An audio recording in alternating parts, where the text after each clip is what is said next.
Basperin yağa dedim sizlere aytin 40 kilometre 42 kilometre basıp gelirlerinizə milyon faiz harcıydı. Günləndə 90 baydamız bin xudalasa ağama lakaba mı desem yamana baz. Lekin gengle dedi basperimle de xuda qalasa sizlerle beni görüp çıkamız.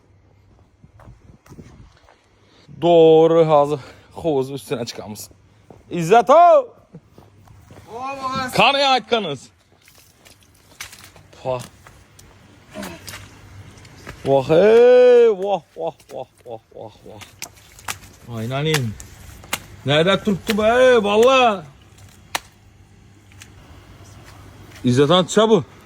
Ağa bu 15 kiloluk ağa. Şumuş aytkanız. Şu aytqanı ben. Kilosun çada. 250'den. Deryan balıkı. Özü aka sarılar renginden aytıptı. pa. Sarı altın maymun olan. Ha pa pa. Oynatdı. 90 bayda kütemiz emmeyiz. Rebiyata hey. Suroşni İzzet Ha. Hemen eskilere şu. Ne odis muhlislere? Şu şuradayımız hizmetlerimiz halk hizmetinde. İslam. Olsa gençe. Yine. Sap sarı altın mum. Kuş yapısı amantay. Yaşayınlar. Geldim mi? Ha. Ha ha ha ha. Dik düştü.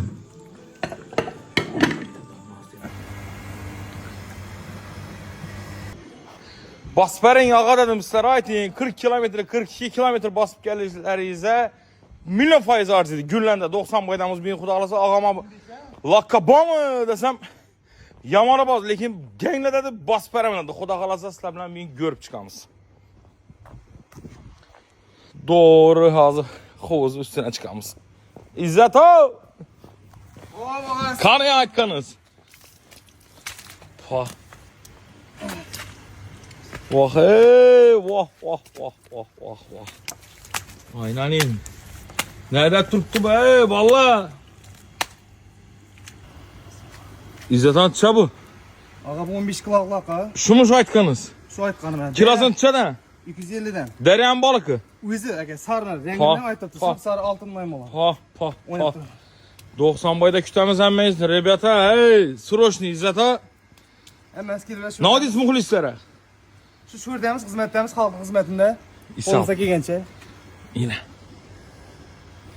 Sap sarı altın mum. Kuş yapısı amantay. Yaşayınlar. Geldim mi? Ha. Ha ha ha ha. Dik düştü.